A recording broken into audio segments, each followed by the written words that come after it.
Pollution. Pollution का हम simple से यदि मतलब डेफिनेशन बोले कि पॉल्यूशन होगा क्या, बात नहीं करो। यदि हम बोले कि सिर्फ पॉल्यूशन क्या होगा तो हम क्या बोल सकते हैं, हार्मफुल इफेक्ट ऑफ एयर, अपन इसको ऐसे बोल सकते हैं,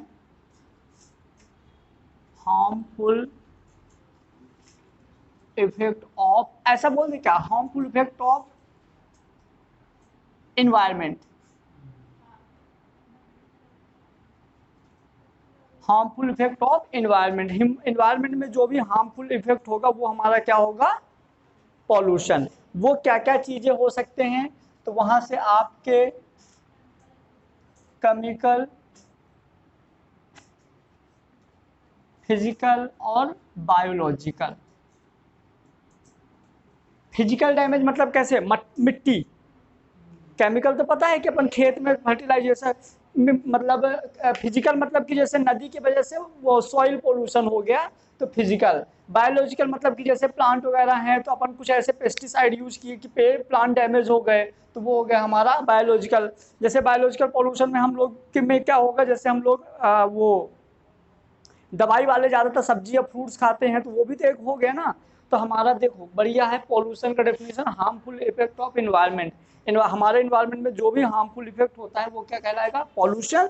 इसमें आ जाएगा केमिकल, फिजिकल एंड बायोलॉजिकल। अब जो पॉल्यूशन होता है वो होता है पॉल्यूटेंट के वजह से। किसकी वजह से, पॉल्यूटेंट की वजह से क्या होता है, पॉल्यूशन।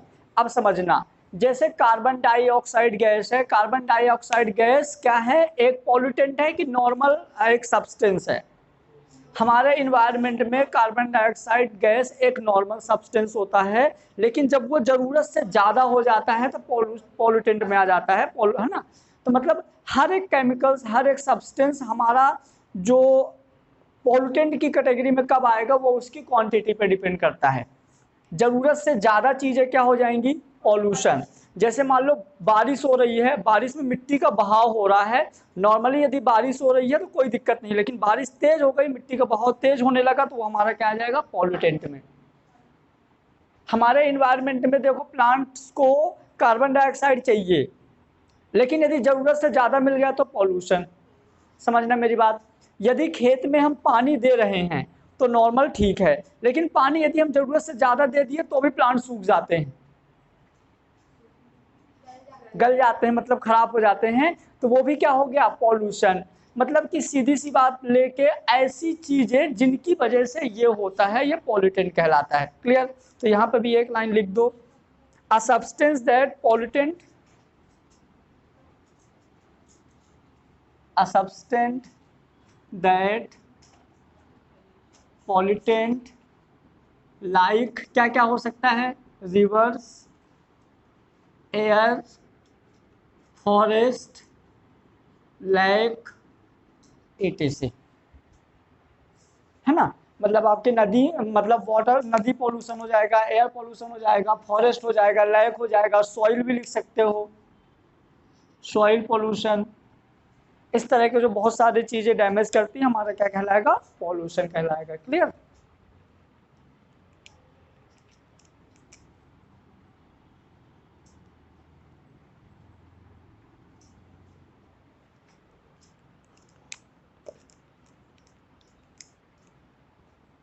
अब देखो यदि हम बात करें, एक बार इनको फिर से समझो। पॉल्यूशन मतलब क्या होता है, हमारे इन्वायरमेंट में जब किसी कोई चीज़ ज़रूरत से ज़्यादा हो जाती है जो कि हमारे इन्वायरमेंट को फिजिकल, केमिकल या बायोलॉजिकल डैमेज पहुंचाएगा तो हमारे क्या कहलाएगा, पॉल्यूशन।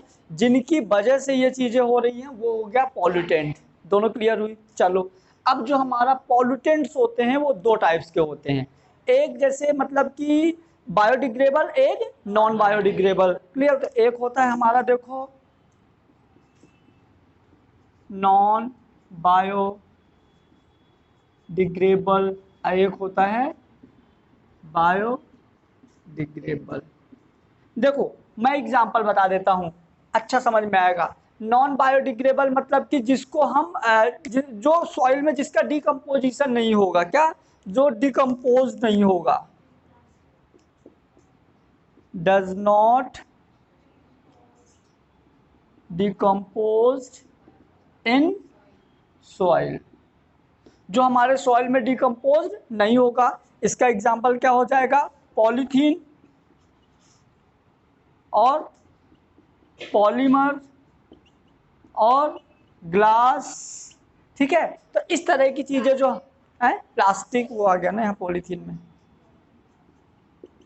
ठीक है, इस तरह की चीजें जो हमारे अर्थ में मिट्टी में नहीं मिलेगी वो होती है नॉन बायोडिग्रेडेबल, जो मिट्टी में मिल जाएगी, जैसे लकड़ी, कागज, कपड़े, ये सारी चीजें। तो यहाँ पे हो जाएगा जैसे वुड और क्लॉथ और पेपर। क्या? कपड़े ये जैसे ये है ना, इनको जलाएंगे तो मिट्टी राख हो जाते हैं। तो जैसे आप प्लास्टिक या कांच जलाओगे तो नहीं जलता, तो भी सड़ जाएगा वो। मतलब कपड़े को आप मिट्टी में डाल दोगे तो भी वो सड़ जाता है। हम लोग गांव में तो बहुत देखे। लकड़ी भी हो जाएगा, पेपर भी हो जाएगा, क्लॉथ भी हो जाएगा। क्या लिखते चलो।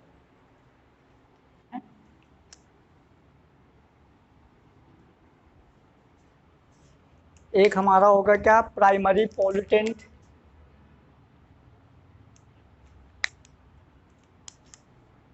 इसके दो टाइप्स और होंगे।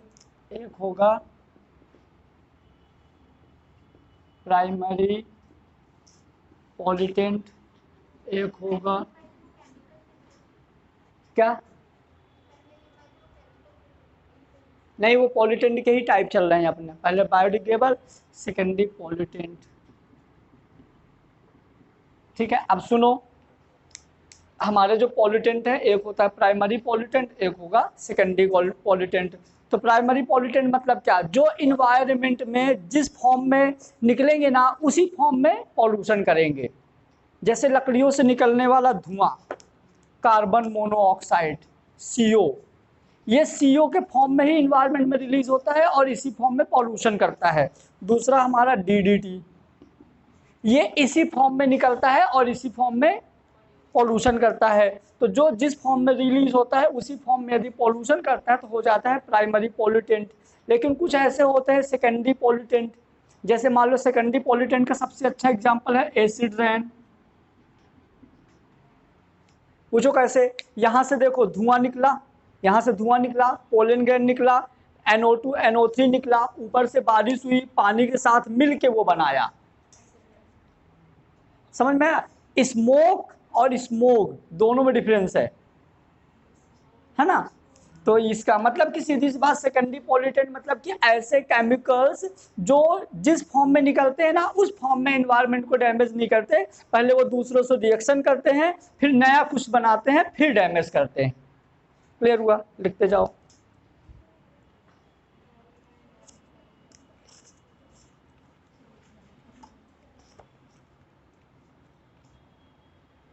ये तो आप इसको ऐसा भी लिख सकते हो, देखो, बाय द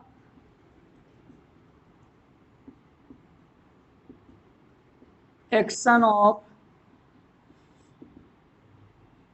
प्राइमरी पॉल्यूटेंट। ये प्राइमरी पॉल्यूटेंट के एक्शन से बनेंगे।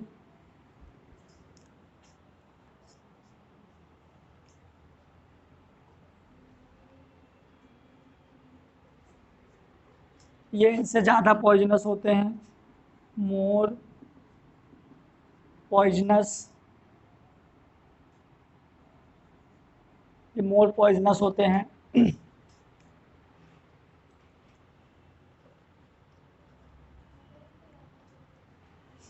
अभी आगे हम पढ़ेंगे एयर पॉल्यूशन में, जैसे यहाँ पे फोटो केमिकल स्मोक भी आते हैं। फोटो केमिकल स्मोक,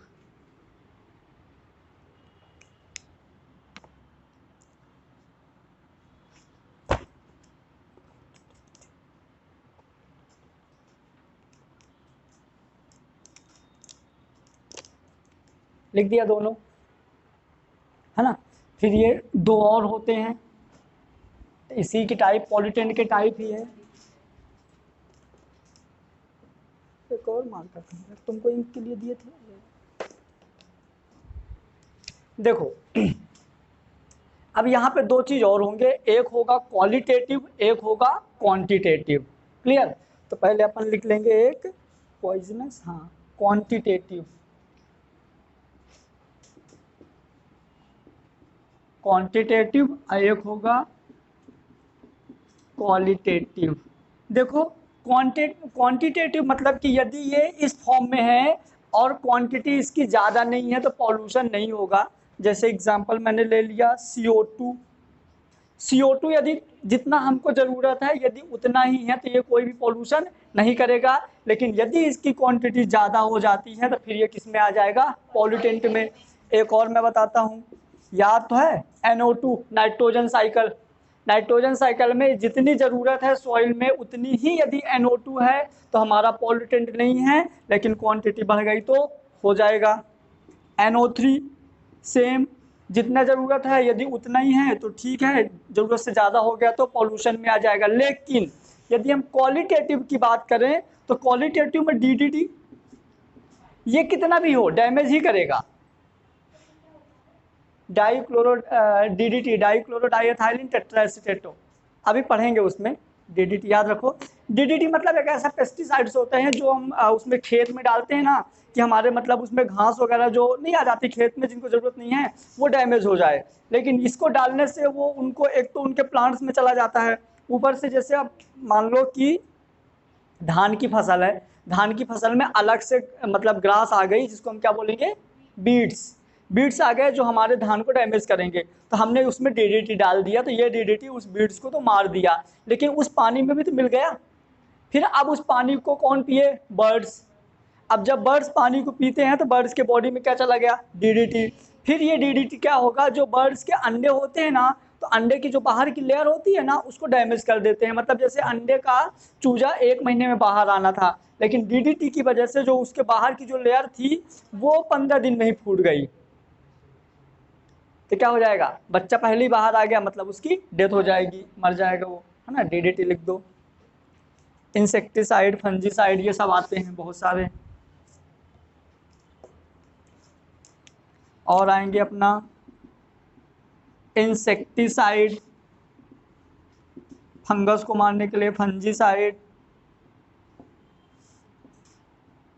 पेस्टिसाइड, ये सारे हमारे क्या होते हैं? क्वालिटेटिव, है ना। थोड़ी सी भी डालोगे मतलब ये क्वालिटी पे डिपेंड करता है। ये दो रहते हैं कौन से? क्वांटिटेटिव, है ना। अपने डिपेंड करता है कि यदि क्वांटिटी नॉर्मल क्वांटिटी से ज़्यादा है तो हमारा पॉल्यूटेंट में आएगा, नहीं तो नहीं आएगा।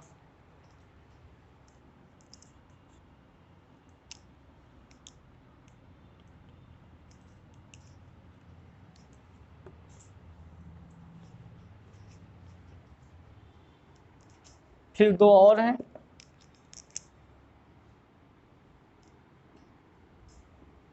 नोट हो गए?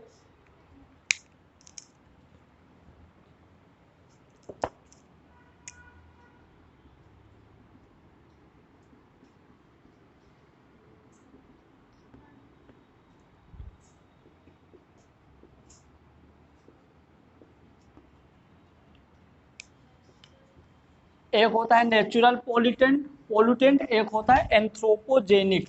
सुनो ये दोनों भी अच्छे हैं। नेचुरल पोल्यूटेंट क्या होता है, एंथ्रोपोजेनिक पोल्यूटेंट क्या होता है? तो नेचुरल पोल्यूटेंट सुनना मेरी बात ध्यान से, क्या होता है? धान का खेत देखे हो जहाँ पे हम लोग रोपा लगाते हैं, अलग अलग पेड़ निकाल के, नहीं देखे धान के खेत? तुम नहीं देखे हो? तुम देखे हो धान के खेत? तुम देखी हो? हाँ, अपने भाई लोग तो देखे ही होंगे गाँव वाले, है ना। धान के खेत में नॉर्मली क्या होता है, जैसे पहले तो जब हम पहले क्या करते हैं, पूरी धान को ना एक साथ कहीं पे बो देते हैं, बहुत एकदम पास पास। फिर उसमें क्या करते हैं, दूसरे खेतों में ना पानी डाल के मिट्टी को बढ़िया सॉइल एकदम पतला पतला करके एकदम कढ़ी जैसे कर देते हैं उसको, खेत को। ठीक है, फिर अपन हाँ कढ़ी जैसी थी करते हैं। अरे उसमें मतलब गिरो तो फिर अलग ही मजा आता है, बस कांटे नहीं होने चाहिए और कांच, है ना। तो फिर जहाँ से बहुत सारा धान रहता है ना, मेरा काम यही रहता था कि पापा मतलब और बाकी लोग बड़े ताऊ लोग उसको उखाड़ उखाड़ देते थे, मैं ले जाके देता था मजदूरों को, लो लगाओ। तो वहाँ पे क्या होता है, एक पेड़ उठाए इतने डिस्टेंस में लगाते हैं, है ना। एक बीता एक पेड़ यहाँ, सोचो इतने इतने ज़्यादा लंबे लंबे खेत रहते हैं और लोग एक एक पेड़ को लगाते हैं पकड़ पकड़ के। कितनी मेहनत करते होंगे, ये पेड़ ये उठाए ये लगाए, फिर दूसरा पकड़े फिर ये लगाए, फिर तीसरा फिर ये लगाए। अब तो मशीन आने लगी है, तो ऐसे एक एक पेड़ लगा दो। उसके बाद क्या करते हैं, जो धान का होता है ना, उसकी जो रूट्स होती हैं ऐसे चारों ओर पैक कर लेती हैं, फिर अपन दवाई ववाई डालते हैं तो पूरा खेत ग्रीन हो जाता है। क्या हो जाता है, नाम सुने हो, नॉस्टॉक एनाबीना, नॉस्टॉक एनाबीना नाम सुने होंगे। तो क्या होता है, एक टाइम के बाद, अब बरसात में धान लगाते हैं, मतलब खेत में पूरा पानी पानी भरा हुआ है, ठीक है। कुछ टाइम बाद क्या होगा कि उसमें वो आ जाती है, फंगस आ जाती है, सॉरी फंगस नहीं, एल्गी, ग्रीन ग्रीन कलर की खेत में। जैसे मान लो ऐसे करना, ये मान लो पेड़ है, ये मान लो पेड़ है ना, इसकी यहाँ से ये रूट्स हैं जो ऐसे ऐसे जमीन में रूट्स हैं। अब जैसे मान लो इसकी रूट यहाँ से स्टार्ट है, तो फंगस इसको यहाँ से कवर करेगी, इसके ऊपर से। अब पूरे खेत में एक ग्रीन कलर की लेयर बन जाती है। देखिए, जिनने बहुत अच्छे से देखा होगा तो देखा होगा, मेरे को पहले नहीं पता था, लेकिन जब मैंने पढ़ा फिर जाके मैंने धान के खेत में देखा तो सही था, एकदम ग्रीन ग्रीन कलर की हो जाएगी। फिर लास्ट बरसात, जैसे अभी का मौसम चल रहा है, इस टाइम पे तुम उसको जाके, जो ग्रीन कलर का था ना, उसको जाके हल्का से ऐसे प्रेस करोगे ना, तो एयर बबल्स बाहर आएंगे। हेलो, ध्यान से देखना, देखिए वो आते हैं एयर बबल्स, वो पता मेथेन गैस होती है। कौन सी गैस होती है, मेथेन गैस होती है। अब वो जो गैस निकलती है वो होता है नेचुरल पॉल्यूटेंट। मेथेन गैस हमारे एनवायरनमेंट को डैमेज ही करती है, तो वो कौन सा होता है, बहुत, हालांकि बहुत कम क्वांटिटी में वो मेथेन गैस होती है। एक और बताते हैं, दलदल का नाम सुने हो, जहाँ पे पैर रख दो तो एकदम घुसते ही जाते हैं, बाहर निकलने का वहां से पता है बदबू भी बहुत खतरनाक आती है। और दलदल की एक खासियत ये है कि ऊपर की मिट्टी सूख जाती है, अब पैर रखोगे तो नीचे कीचड़ मिलेगा। अरे यार, गलती से, मतलब यदि उसमें, नॉर्मली ऐसा बहुत बार होता है कि अपने को सूखा सूखा लगता है, तो अपने को लगता है हल्का सा पैर रख के निकल जाएंगे आगे, लेकिन वो समझ गए, बाहर ऊपर का सूखा रहता है, नीचे कीचड़ रहता है, थोड़ा सा रखो तो नीचे, तो वहां से भी मतलब जो नीचे गैस रहती है ना, इसीलिए दलदल में राइजोबियम प्लांट जो उगता है उसकी रूट बाहर आ जाती है, क्योंकि दलदल में मेथेन गैस रहती है। कौन सी, और जो प्लांट्स होते हैं अपने रेस्पिरेशन में मेथेन गैस थोड़ी लेंगे, क्या लेंगे, ऑक्सीजन लेंगे, इसीलिए उनकी रूट बाहर आ जाती है। ऑक्सीजन लेंगे ना प्लांट रेस्पिरेशन में, सब ऑक्सीजन ही लेंगे रेस्पिरेशन में, तो वो उनके राइजोबियम रूट्स बाहर आ जाती है, फिर निमेटोफोर से वो सांस लेते हैं, तो वो भी हमारा दलदल में भी क्या, नेचुरल पॉल्यूटेंट। क्लियर हुआ। तो जो इनको हम लोग नहीं बनाते, ये अपने आप होते हैं। और एंथ्रोपोजेनिक में ह्यूमन एक्टिविटीज की वजह से जो रिलीज होता है, यहाँ पे release by human activity. Human activity में बहुत सारे, जैसे अपन कंपनी खोल डाले या कि अपन कार्बन डाइऑक्साइड गैस रिलीज कर रहे हैं, तो ह्यूमन एक्टिविटी की वजह से जो भी चीजें रिलीज होंगी जो हमारे इन्वायरमेंट को डैमेज करेंगी, वो होगा एंथ्रोपोजेनिक पॉल्यूटेंट। और नेचुरल पॉल्यूटेंट जो कि नॉर्मली जनरेट होगा, जैसे मान लो नेचुरल पॉल्यूटेंट में आ गया natural source methane, natural source methane, और आ जाएगा आपका फायर इन फॉरेस्ट, जंगल में आग लग गई। आग का आविष्कार पहले कैसा हुआ पता है, आग फर्स्ट टाइम कैसे, वो प्लांट्स में हो गया था फ्रिक्शन, है ना, बांस के पेड़ में, तुम लोग पढ़े हो ना, हाँ, फर्स्ट टाइम आग बनी थी।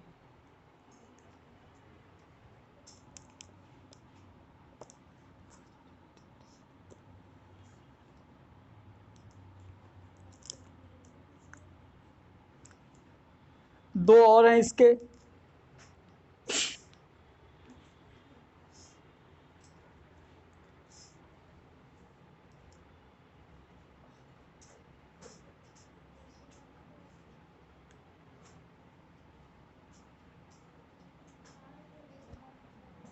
सब कर दूं, इसके दो और हैं। पहला है हमारा पॉजिटिव एक्टिविटी,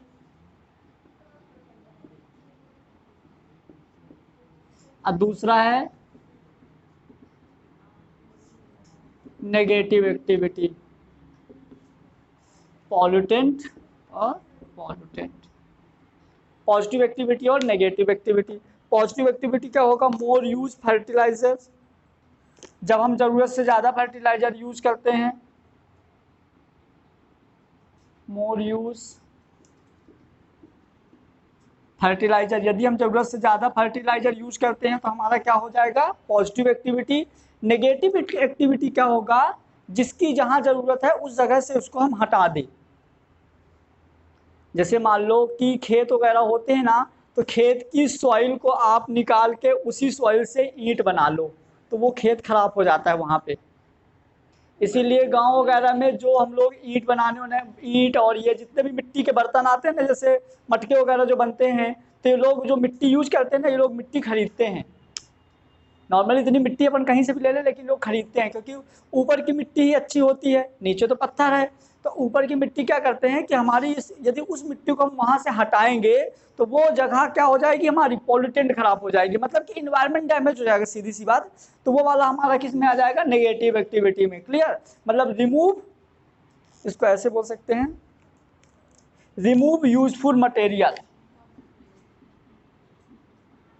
रिमूव जो और इसका एक अच्छा वो जंगल की कटाई करना भी इसी में आएगा। अपन नहीं पेड़ और काट के और रोड बनवा देते हैं, इधर इधर हुआ तो है अपने भोपाल में ही, एयरपोर्ट रोड में साइड में जितने बड़े बड़े पेड़ थे सब काट डाले ना। अब पूरा मतलब, हालांकि भोपाल का कुछ नहीं होगा, प्लांट बहुत है, लेकिन यदि यही चीज़ दिल्ली में हो जाए तो बड़ा दिक्कत हो जाएगा, बहुत ज़्यादा है। अभी उसमें कोरोना के टाइम पे पॉल्यूशन बहुत कम हो गया था, क्योंकि वाहन वाहन कुछ चल नहीं रहे थे, फायदा हुआ था, फिर से बढ़ने लगा। Remove the useful material. वैसे रहने के लिए सबसे बढ़िया जगह तो भोपाल ही है। आप कहीं भी किसी भी बड़ी सिटी में घूम आओ, मतलब रुक आओ, लेकिन फाइनली जब आप डिसीजन करोगे ना कि हम अपनी लाइफ कहाँ काटे, तो भोपाल से अच्छा प्लेस नहीं है। गोवा फोवा नहीं है, वो सब 2-4 दिन, वो सब 2-4 दिन की चांदनी है बस, फिर अंधेरी रात।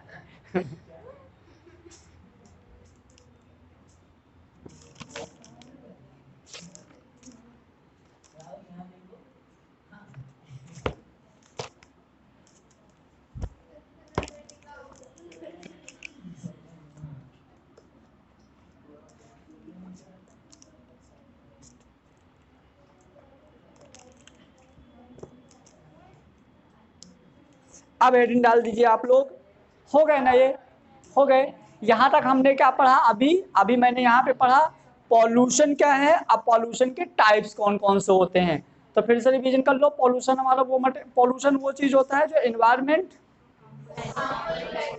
करता है, ठीक है। उसके बाद फिर मैंने पढ़ा था इसका pollutant, non dash dash dash dash dash dash, समझदार हो, है ना। सुनो, ये एग्जाम में आएंगे, याद रखना। अब हम पढ़ेंगे एयर पॉल्यूशन। हेडिंग डाल दो, सब पढ़ के आए हो ना एयर पोल्यूशन क्या होता है, मैं बोला था पोल्यूशन पढ़ के आना है। अच्छा वो वाला तो नहीं पढ़े, पॉल्यूशन जो हम लोग उसमें 9th-10th में आता है, ऐसे लिखने के लिए, कंपनियों से निकलने वाला धुआं और ये सब। अब उनके नाम भी बताना है, धुआं मतलब क्या, पैन क्या होता है, स्मोक क्या होता है, स्मोक क्या होता है ना। तो ये सारी चीजें अपने को थोड़ा सा अच्छे से पढ़ना है। तो हेडिंग डाल दो एयर पॉल्यूशन। ब्लैक इंक नहीं है यार दीपक।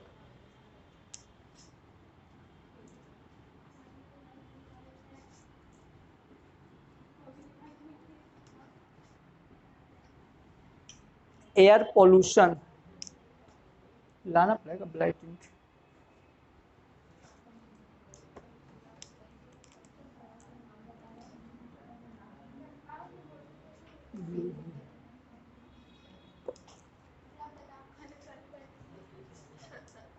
थोड़ा इसमें भी डाल देना।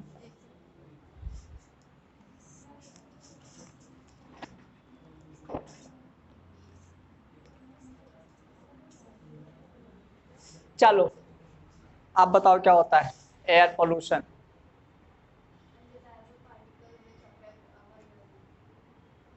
तुम बताओ, सही बोला उन्होंने।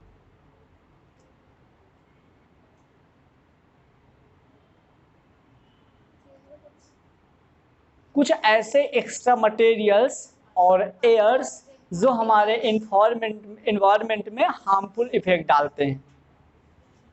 क्लियर हुआ? लिख दो एक लाइन में।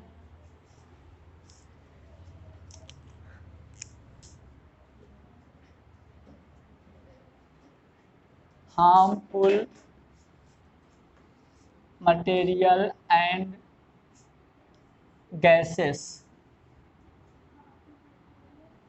present in our environment is called as this.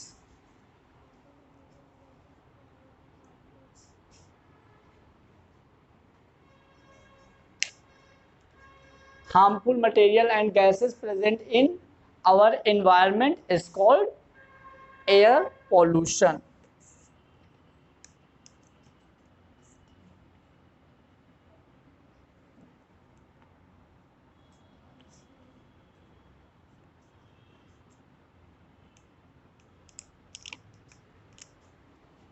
Air pollution को भी हम दो टाइप में स्टडी करेंगे। पहला हम पढ़ेंगे क्या? Gaseous air pollution, gaseous air pollution. दूसरा पढ़ेंगे पार्टिकल एयर पोल्यूशन।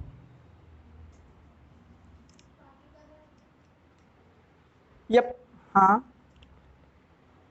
पार्टिकल्स भी, हाँ सही है ना, पार्टिकुलेट वही है ना, पार्टिकुलेट वही है।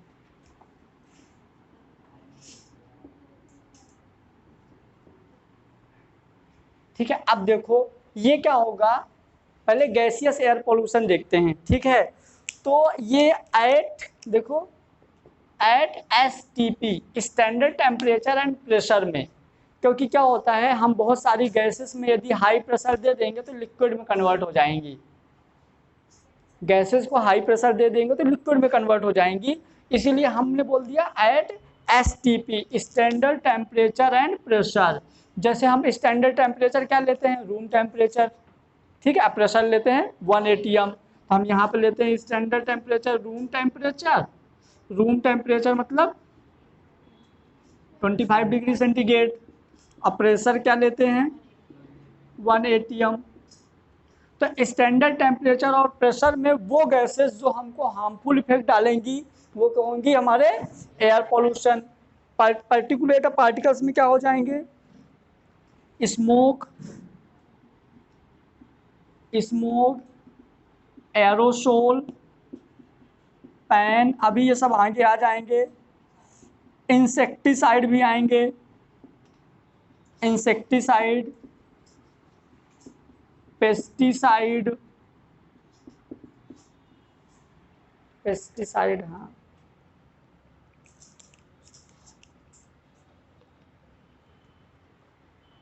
और यहाँ पे आ जाएंगे तुम्हारे कुछ बायोलॉजिकल इफेक्ट। बायोलॉजिकल इफेक्ट में पता क्या आ जाएंगे? ग्रीन हाउस भी रहेगा, टीनी डस्ट पार्टिकल, छोटे छोटे डस्ट पार्टिकल, पोलन ग्रेन। पता है सबसे ज्यादा जो अस्थमा की बीमारी होती है पोलन ग्रेन की वजह से होती है। टीनी डस्ट पार्टिकल, और टीनी डस्ट पार्टिकल सबसे ज्यादा जो वहाँ काम करते हैं ना कोयले की फैक्ट्री में, जो कोयले के फैक्ट्री में काम करते हैं उनको मतलब सबसे ज़्यादा अस्थमा होता है इनकी वजह से। अब पोलन ग्रेन हो गए, और कुछ वो भी हैं हमारे मेटल्स भी हैं, Hg के वजह से भी होता है, मरकरी के वजह से, कॉपर के वजह से भी होता है। ये इन सब आयंस बहुत छोटे होते हैं, तो क्या होता है अपने नेजल चैम्बर से लंग्स तक चले जाते हैं, और ये वहाँ पे क्या कर देते हैं? लंग्स कैंसर भी कर देते हैं।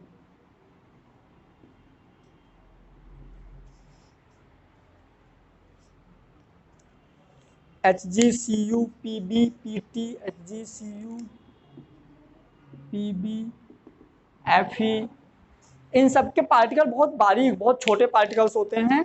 अब वो पार्टिकल जो हमारे नेजल चैम्बर से अंदर चले जाएंगे ना, उन सब की वजह से वो सब हो जाएंगे पार्टिकल एयर पोल्यूशन, कैंसर हो जाते हैं इनसे। अच्छा ये बात डाइजेस्ट हुई कि नहीं? कैंसर कैसे हुआ, लंग्स कैंसर की समझा दूं, बता दूं? देखो क्या होगा, जैसे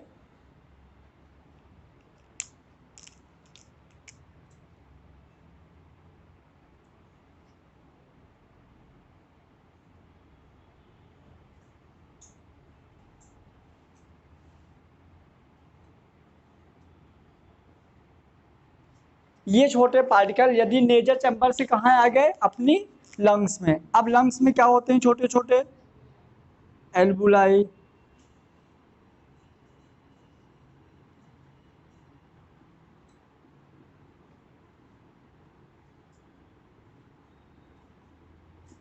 ठीक है। लंग्स में छोटे छोटे एल्बुलाई हैं। अब मैं इस एल्बुलाई को काट के बाहर बनाता हूं तो ये एल्बुलाई ऐसी है रियल में, ठीक है। यहाँ पे रहते हैं छोटे छोटे पार्टिकल्स, जहाँ से CO2 अंदर आती है और O2 बाहर जाती है, क्लियर, ठीक। तो क्या होगा, जो ये यहाँ पे जो होल्स हैं जहाँ से ये गैसेस अंदर और बाहर आती हैं, इन होल्स में ये मेटल्स जाके चिपक जाते हैं। एल्बुलाई में जो होल्स हैं उन होल्स में मेटल जाके चिपक गए, तो पहली बात तो सही से हम सांस भी नहीं ले पाएंगे, इसलिए जिनको अस्थमा की प्रॉब्लम होती है, क्या लेकर सही से सांस नहीं ले पाएंगे, पहला तो सही से सांस नहीं ले पाएंगे, और दूसरा जहाँ पे ये जाके चिपक गए वो वाली सेल को खाना नहीं मिलेगा। क्या नहीं मिलेगा, एनर्जी, क्योंकि वहाँ ब्लड ही नहीं जा रहा है ना। अब ब्लड नहीं जा रहा तो उस सेल को फूड नहीं मिलेगा। अब फूड की डिफिशियंसी की वजह से जो हमारी सेल होती हैं उनमें क्या होने स्टार्ट हो जाता है, ग्रोथ। क्या स्टार्ट हो जाता है, ग्रोथ। और कैंसर की डेफिनेशन क्या होती है, uncountable growth of the cell. हमारा कैंसर का डेफिनेशन होता है अनकाउंटेबल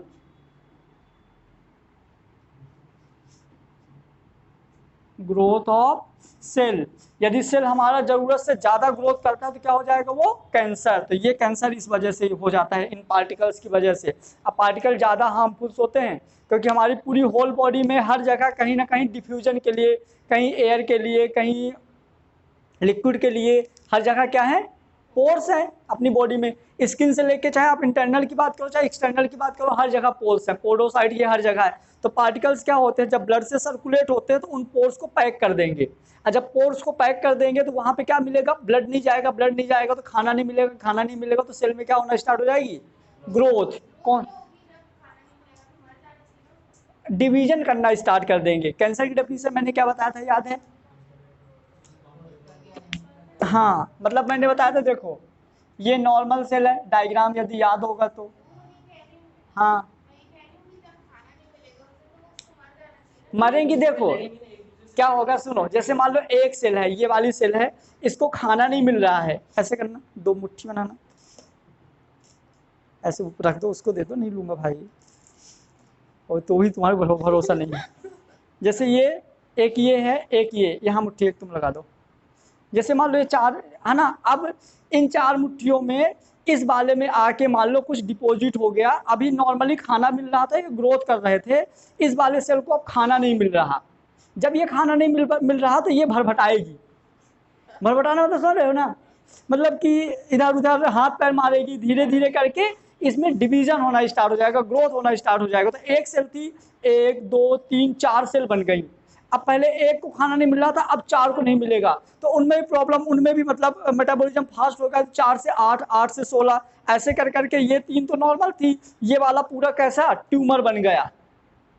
क्या बन गया, ट्यूमर, तो भी खाना नहीं मिल रहा। फिर उसके बाद इसकी वजह से हमारी सेल भी डैमेज हो गई, ये वाली भी डैमेज हो गई, ये वाली भी डैमेज हो गई। फिर ये ट्यूमर ऐसे फूट के क्या बन जाएगा, पस। फिर वो कैंसर अपने पीक में चला जाएगा। नॉर्मली अभी पढ़ेंगे डिजीज में बहुत अच्छे से, ठीक है, मैलिग्नेंट और ऐसे। कुछ नोट करना हो तो कर लो, नहीं तो फिर अपन आगे पढ़ते हैं।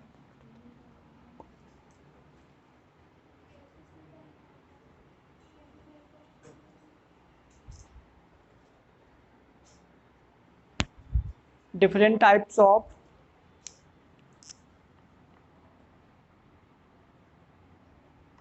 different type of pollutant and effect। कौन कौन से पॉल्यूटेंट है और उनके इफेक्ट क्या क्या हैं, तो पहला हमारा आ जाएगा CO कार्बन मोनोऑक्साइड, पहला आ जाएगा CO कार्बन मोनोऑक्साइड। ठीक है, जो कार्बन मोनोऑक्साइड होता है नॉर्मली जो गाड़ी का धुआं होता है ना, जैसे पेट्रोल जो होता है, जैसे मान लो कि जो हमारा हाइड्रोकार्बन्स हैं, क्या है, जो पेट्रोलियम है, पेट्रोलियम के अंदर आपका क्या आ जाएगा, पेट्रोल, डीजल, केरोसिन, और यदि यदि ये सब बर्न होंगे, यदि ये सब बर्न होंगे तो नॉर्मली हमारा निकलता है CO2 और वॉट H2O। लेकिन यदि ये कंप्लीट बर्न नहीं होंगे, क्या कंप्लीट बर्न नहीं होंगे, तो यहाँ से निकलेगा स्मोक, मतलब CO। और जो कार्बन मोनोऑक्साइड होता है ये बहुत डैमेज करता है, सुनना क्या काम करता है, ठीक है। जो हमारा का एक चीज और, यदि हम उसी पेट्रोल में लेड मिला दें, PB, तो PB की वजह से इनका कंप्लीट ऑक्सीडेशन या कंप्लीट बर्न होते हैं तो धुआं कम निकलता है। अब ये कार्बन मोनोऑक्साइड करता है क्या है, जैसे नॉर्मली हम लोग ऑक्सीजन लेते हैं तो हमारी बॉडी में क्या होता है, ऑक्सी हीमोग्लोबिन बनता है। क्या बनता है, जैसे मान लीजिए ये हमारी RBC है, क्या है, RBC है, ऑक्सीजन ऑक्सीजन ऑक्सीजन ऑक्सीजन, तो ये हमारा हो जाएगा ऑक्सी हीमोग्लोबिन, HB मतलब हीमोग्लोबिन, क्या हो जाएगा, ऑक्सी हीमोग्लोबिन। लेकिन यदि हमको हमारी बॉडी को क्या मिल गया, CO, तो जो CO का जुड़ने की एक्टिविटी होती है वो नॉर्मल ऑक्सीजन की एक्टिविटी से ज़्यादा होती है। CO जो जुड़ता है वो ज़्यादा खतरनाक तरीके से जुड़ेगा, तो यहाँ पे क्या होगा, CO CO CO CO, और ये हो जाएगा क्या,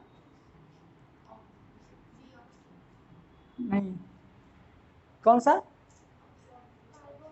कार्बोक्सी हीमोग्लोबिन, है ना, ये हमारा बन जाएगा कार्बोक्सी हीमोग्लोबिन। और कार्बोक्सी हीमोग्लोबिन का नेचर कैसा रहता है, पॉइजनस नेचर रहता है। कैसा नेचर रहता है, पॉइजनस नेचर रहता है, जिसकी वजह से हमारी RBC की डेथ हो जाएगी, RBC की डेथ हो जाएगी तो अपनी भी डेथ हो जाएगी। नॉर्मली अपन लोग सुने हैं, देखो सबसे अच्छा बर्न होता है पेट्रोल, उससे कम डीजल, सबसे कम केरोसिन, देखो ना बड़ा छोटा छोटा, ठीक है। तो केरोसिन से सबसे ज्यादा धुआं निकलता है, मतलब जो जितना अच्छा बर्न हो जाएगा उससे उतना ही कम धुआं निकलेगा, ठीक है। और यहाँ डीजल से थोड़ा उससे ज़्यादा, इसमें बहुत ज़्यादा धुआं, इसलिए बोलते हैं ना कि यदि घर पक्का मकान है और उसमें आप चिमनी जला के और डोर और खिड़की बंद करके सो गए तो गुड मॉर्निंग, समझ गए, मतलब यदि बंद कमरे में चिमनी जला के यदि हम सो जाते हैं तो फिर सोते ही रह जाते हैं, क्यों, क्योंकि देखो एक तो तुमने मतलब सांस में क्या छोड़ा, कार्बन डाइऑक्साइड, ऊपर से चिमनी से क्या निकला, कार्बन मोनोऑक्साइड। आपने 12 मतलब 2-3 घंटे 4 घंटे में कमरे के अंदर जितनी ऑक्सीजन थी अपन ने सांस में ले लिया, अब बचा क्या, अब उस कमरे में क्या बचा, कार्बन मोनोऑक्साइड। तो हम कार्बन मोनोऑक्साइड लेंगे तो हमारा कार्बोक्सी हीमोग्लोबिन बन जाएगा, जिसका पॉइजनस नेचर रहेगा। हमारी बॉडी की जो पतली पतली ब्लड वेसल्स हैं, जैसे ब्रेन में जो जा रही है, जो हार्ट में जा रही है, वो फट जाएंगे, डैमेज हो जाएंगे, जिस वजह से डेथ हो जाता है। तो पहला हो गया हमारा CO।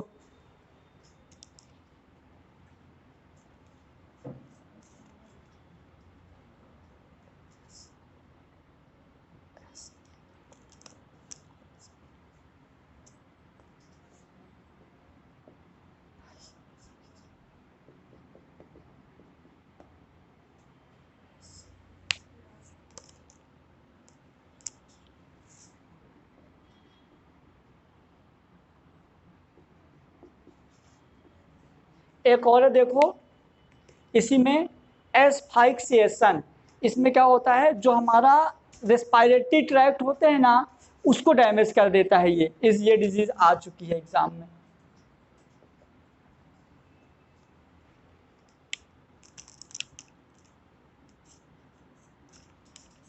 डायरेक्ट डेथ ही होती है, याद रखना। दूसरा हमारा फिर अनबर्न हाइड्रोकार्बन,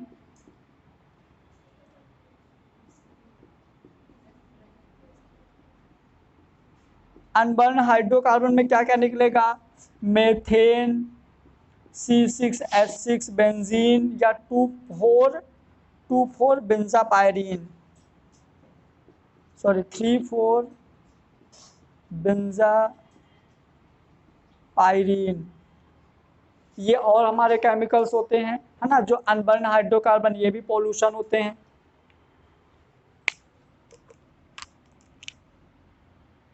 इनसे भी लंग्स कैंसर होता है। NO and NO2, NO and NO2।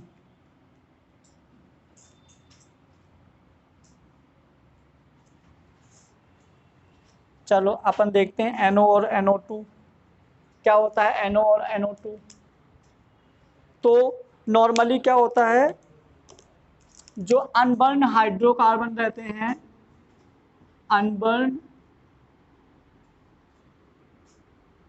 जो अनबर्न हाइड्रोकार्बन रहते हैं, तो इन हाइड्रोकार्बन में नाइट्रोजिनस कंपाउंड्स भी हम यूज करते हैं। कौन से यूज करते हैं? नाइट्रोजिनस। तुम लोग सुने होंगे जैसे एमीन, एमीन के बाद नाइट्रोएल्केन, मतलब जो नाइट्रोजन वाले रहते हैं।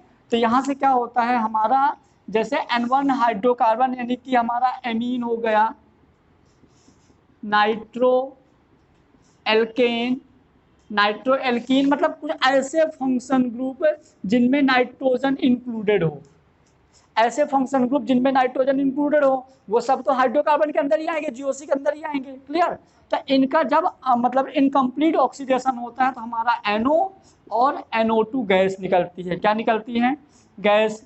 अब मतलब जो वाहन वगैरह हैं सब तो रास्ते में चल रहे हैं, लेकिन जैसे ही ये गैसेस निकलती हैं तो गैसेस कहाँ चलने जाने लगती हैं? ऊपर। NO और NO2 अर्थ सरफेस से कहाँ जाने लगेगी? ऊपर। और ऊपर होते हैं क्या? क्लाउड, है ना। तो यहाँ से क्या होगी? बारिश। जैसे यहाँ से बारिश होगी तो यहाँ रहेगा क्या? H2O, है ना। H2O और NO2 ये सब बना देते हैं नाइट्रिक एसिड, HNO3। क्लियर? और ये जो हमारा HNO3 होते हैं, नाइट्रिक एसिड होते हैं, इनको हम बोलेंगे एसिड रैन। क्या बोलेंगे? एसिड रैन। और यदि इसी टाइम पे, बारिश के टाइम पे सनलाइट भी आ गई, कभी कभी ऐसा होता है ना, धूप होती है, और तो यदि आप इसी को क्या दे दिए? सनलाइट, तो ये बना देगा फोटो केमिकल स्मोक। ठीक है? और ये दोनों पॉइजनस नेचर होते हैं। तुम लोग सुने होंगे आगरा का जो ताजमहल है वो गंदा होने लगा है ना। तो फोटोकेमिकल, ये एसिड रेन और फोटोकेमिकल स्मोक, मतलब तुम लोग ये भी देखोगे स्टार्टिंग की जो यहाँ पे पोलन ग्रेन भी होते हैं, पोलन ग्रेन भी होते हैं, डस्ट पार्टिकल भी होते हैं। ठीक है? ये सब होते हैं यहाँ पे। तो नॉर्मली जैसे स्टार्टिंग में बारिश होती है, अपन व्हाइट कलर के शर्ट या कुछ भी पहन के चले जाएं, बारिश के जो ड्रॉपलेट्स पड़ते हैं तो शर्ट में ऐसे स्पॉट टाइप के बन जाते हैं। स्टार्टिंग वाले जो बारिश का पानी रहता है उनकी वजह से अपने कपड़े ज़्यादा गंदे होते हैं। ठीक है? अपन बोलते हैं ना कि पहले स्टार्टिंग वाले पानी में नहीं भीगना चाहिए, वो इसीलिए क्योंकि जो स्टार्टिंग का पानी होता है तो पूरे इन्वायरमेंट में पोलन ग्रेन, डस्ट पार्टिकल फैले हुए हैं, हमको दिखते रहे नहीं क्योंकि साइज बहुत कम है। तो वहां से जैसे बारिश होगी तो पानी के पार्टिकल्स जो हैं तो धूल से, पोलन ग्रेन से रिएक्शन कर करके सॉइल में आएंगे, तो स्टार्टिंग वाला पानी अपने को ज्यादा नुकसान करता है। समझ में आया? ये लिख लो।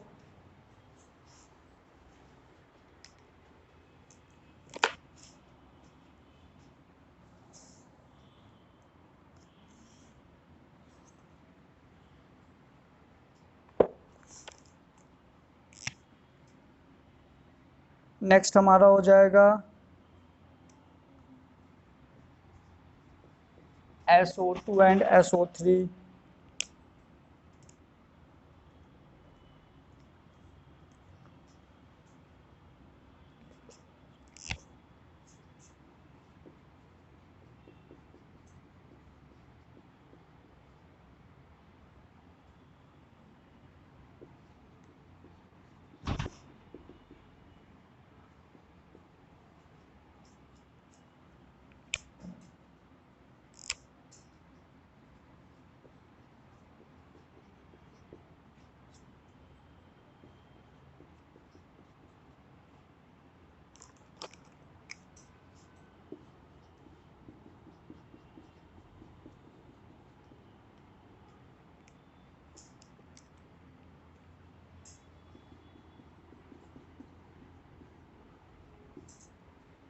लिख दिया। फिर ये हो गया हमारा SO2 और SO3, ठीक है, डज नॉट ग्रो। जहां SO2 और SO3 का वो होगा, पॉल्यूशन होगा, वहां पे मॉस और लाइकेन ग्रोथ नहीं करेंगे, इसीलिए हम लाइकेन्स को क्या बोलते हैं, इंडिकेटर ऑफ पॉल्यूशन। जहां जहां पॉल्यूशन होगा वहां लाइकेन का ग्रोथ नहीं होगा, इसीलिए जो लाइकेन्स होता है नॉर्मली गांव वगैरह में मिलता है, क्योंकि गांव वगैरह में प्लांट्स बहुत ज़्यादा होते हैं तो पोल्यूशन होता नहीं है, तो वहाँ पे हमारा लाइकेन ग्रोथ करता है। क्लियर। और फिर स्मोक यदि बोले, देखो स्मोक में तो धुआं हो जाएगा, स्मोक यदि बोले तो ये सारी गैसेस मिलकर बनाती है हमारा क्या, स्मोक।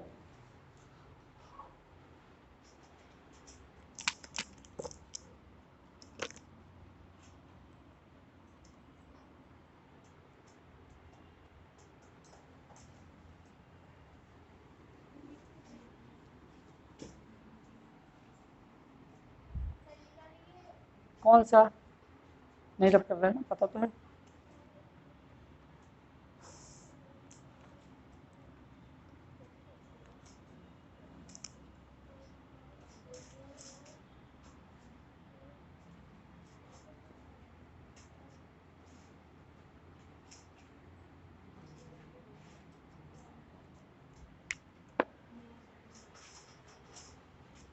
कुछ एग्जाम्पल देखेंगे अपन सेकेंडरी पॉल्यूटेंट के।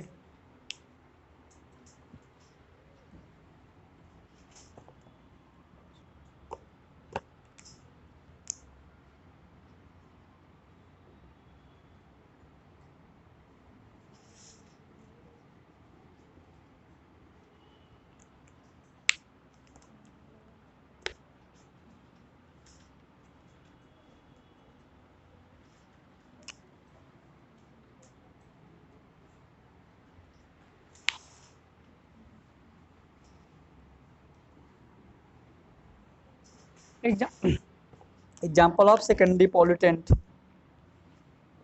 क्यों, टाइम कितना हो गया, टाइम इसको कल पढ़ेंगे, क्योंकि अभी इसको स्टार्ट करेंगे, फिर हमको यहाँ पे एसिड रेन पढ़ना है, ग्रीन हाउस इफेक्ट पढ़ना है ना, दोनों इंपॉर्टेंट है।